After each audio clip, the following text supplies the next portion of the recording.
Maknanya menipu pembeli dengan mengatasnamakan barang-barang yang sebenarnya kualitasnya tidak setinggi namanya.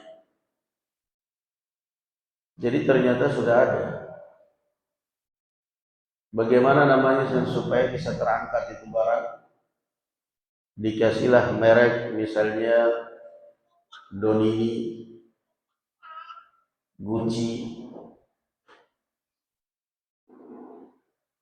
Paris, atau merek-merek yang berkelas, Nike, Adidas, kelas impor, kelas ekspor, padahal produksinya di balok pulang tegal. Intinya untuk mengkelabui orang dengan nama-nama merek-merek seperti itu, sehingga orang yang melihat ini barang mahal, beli-belilah dengan harga yang mahal, namun padahal kelasnya kelas yang ekonomis, yang sangat ekonomis, murah. Itu makna kalimat ini. Nah, dan ini termasuk perbuatan penipuan. Ya, intinya bagaimana untuk menarik simpati pembeli dengan memberikan nama-nama barang atau nama kendaraan yang dia tumpangi atau nama promosi dengan negara-negara yang terkenal di dunia misalnya yang memang banyak daya tariknya untuk orang membeli.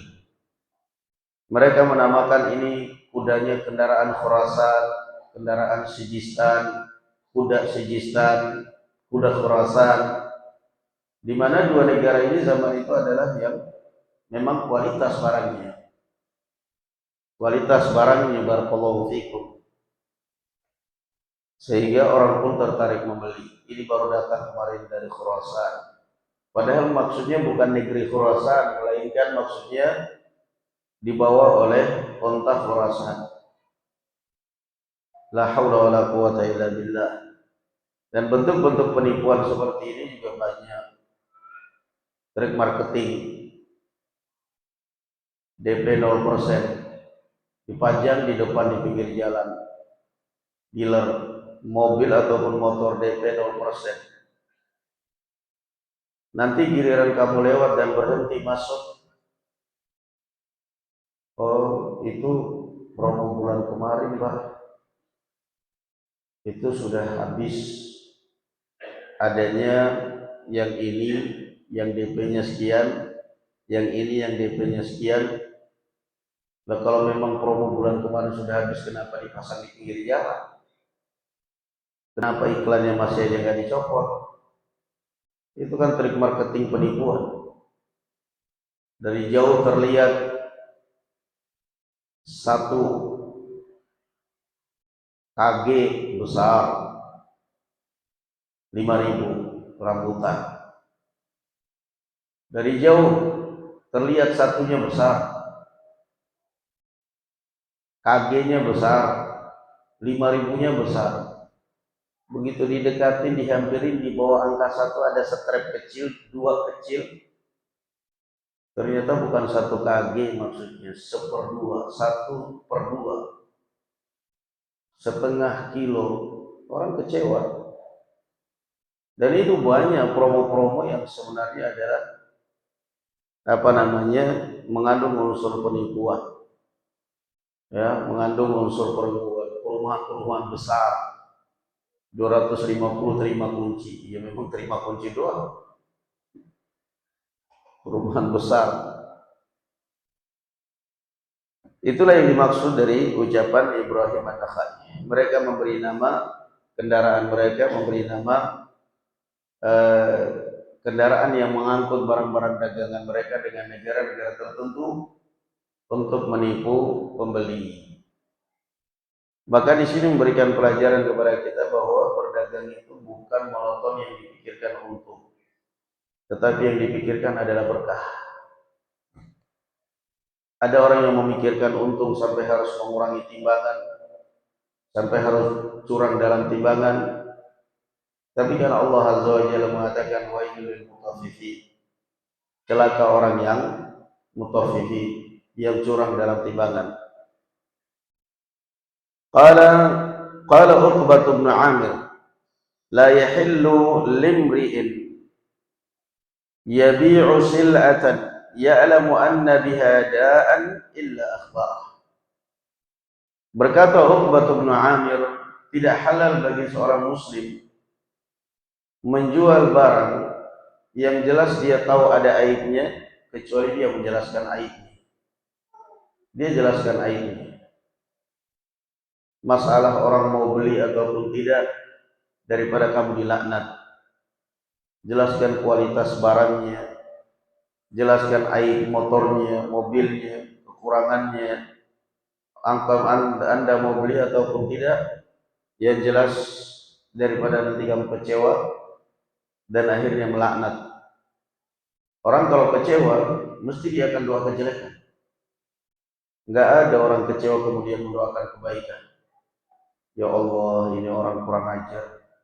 Ternyata kualitasnya begini, kualitas barangnya seperti ini, dia bilangnya begini. Ya Allah, ini orang mudah-mudahan cepat kaya raya, biar gak ngapusi lagi. Gak ada.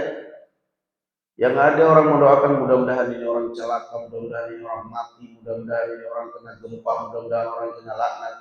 Habis. Ya. Makanya coba lihat, gak ada yang langit para penipu-penipu seperti itu. Mesti suatu saat dia bakal mengenai akibat daripada mengalami akibat daripada perbuatannya. Kena sakit lah, kena musibah lah, tabrakan lah. Karena mempermainkan perasaan para konsumen. Jelas kan tidak ada masalah. Masalah orang mau beli atau tidak, yang penting saya sudah jujur.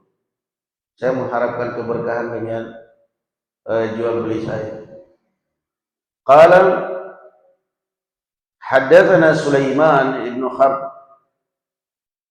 قال حدثنا شعبة عن قتادة عن صالح أبي الخيل عن عبد الله بن الخارب رفعه إلى حكيم بن حزام رضي الله عنه قال قال رسول الله صلى الله عليه وعلى آله وسلم البيعان بالخيار. Rasul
Al-khiyar artinya berhak memilih. Walaupun sudah terjadi transaksi. Motor sudah saya bayar, kunci sudah saya ambil, duit sudah saya berikan, kunci saya ambil. Tiba-tiba saya membatalkan, maaf, saya nggak jadi beli, uang saya jadi. Oh, tidak bisa, ini sudah dibayar. Enggak, kita belum berpisah. Kita masih dalam satu majelis dan saya masih punya hak untuk membatalkan. Atau penjual, maaf Pak, motor saya nggak jadi jual. Kenapa? Saya barusan bayar, tiba-tiba ada yang WA, dia baca WA. Kamu jual berapa itu motor? 6 juta. Astagfirullahaladzim. Kemarin saya minta 7 juta, kamu nggak kasih. Sekarang kamu 6 juta. Kepepet Pak, butuh duit. Nah ini sekarang saya mau ambil 7 juta. Akhirnya dibatalkan oleh penjual. Nggak jadi Pak, mohon maaf. Uang saya dikembalikan 6 juta, motor dia udah ambil. Saya yang salah.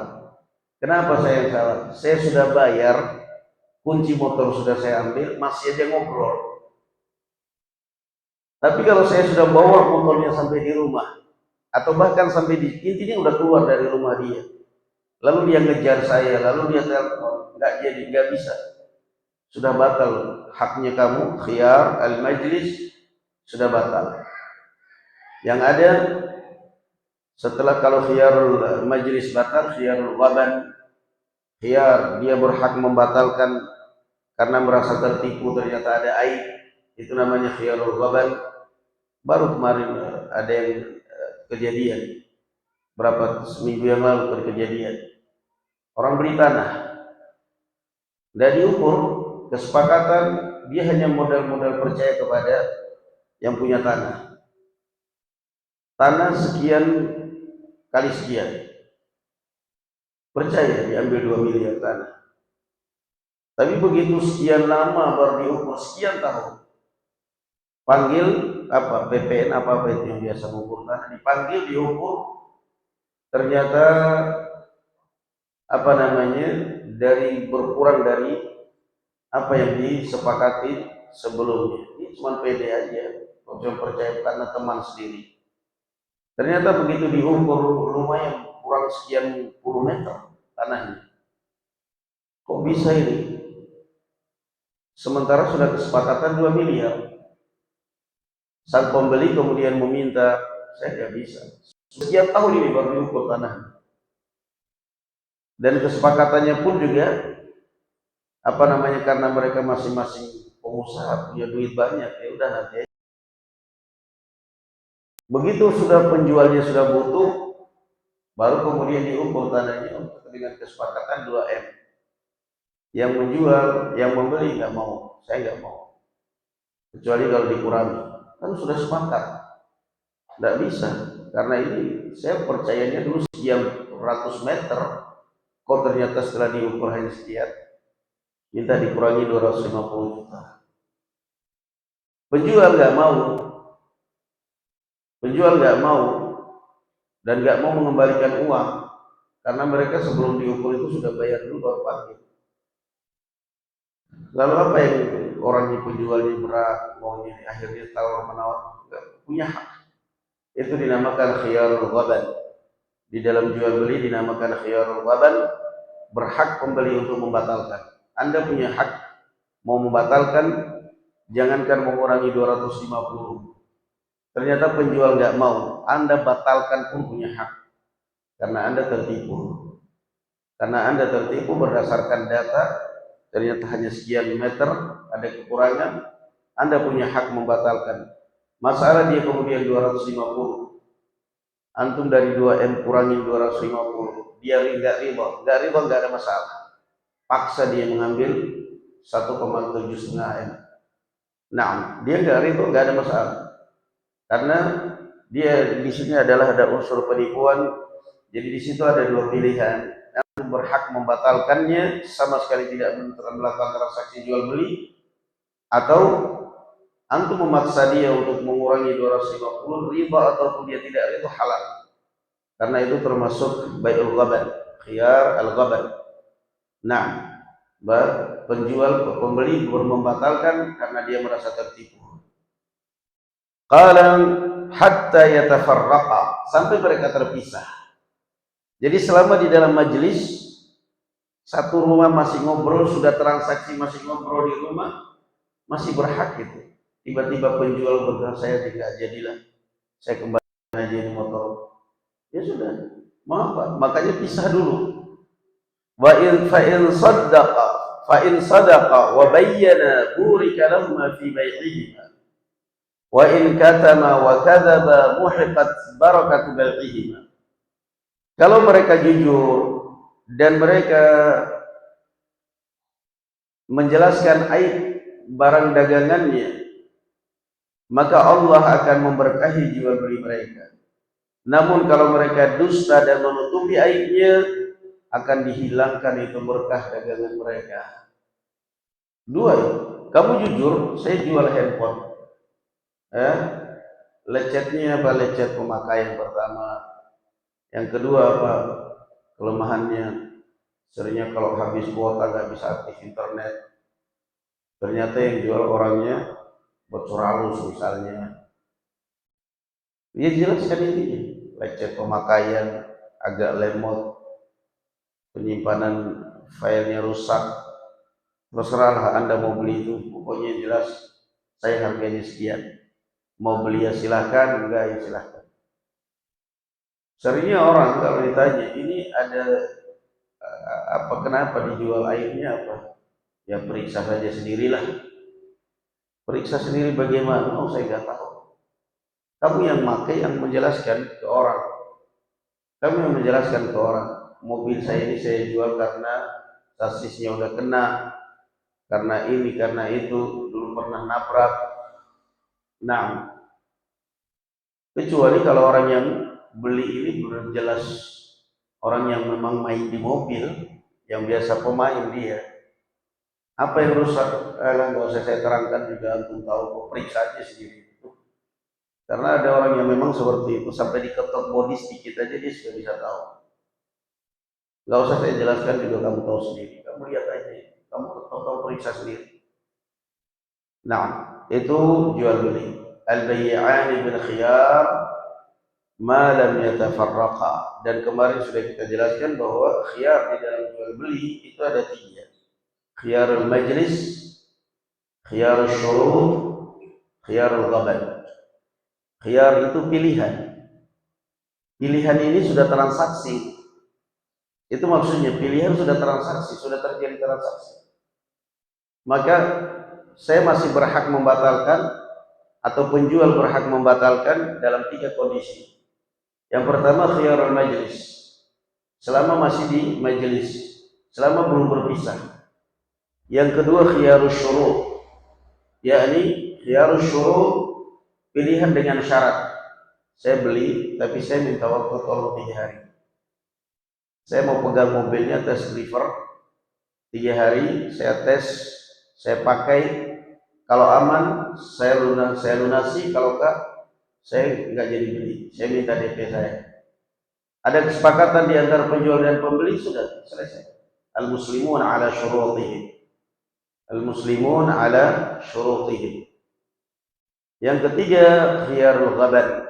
Khiyar al-ghaban, dia berhak membatalkan atau melangsungkan karena merasa ada unsur penipuan. Nah, mobil baru keluar sampai di rumah keluar asap. Mobil baru keluar sampai di jalan mogok. Langsung dibawa pulang, mohon maaf. Ini saya tertipu. Kenapa mobil kok seperti ini? Nah, itu yang dinamakan khiyar di dalam jual beli. Sehingga orang benar-benar membeli itu dalam keadaan hatinya plong. Bukan asal alhamdulillah pada akhirnya mobil itu keluar juga, pada akhirnya mobil itu laku juga. Terserah, selamat merawat mobil tua, selamat menderita, saya udah capek. Nggak benar, barakallahu fikum. Nanti ini didoakan kejelekan oleh dia. Na'am, wallahu a'lam bissawab. Alhamdulillah. Assalamualaikum warahmatullahi taala wabarakatuh.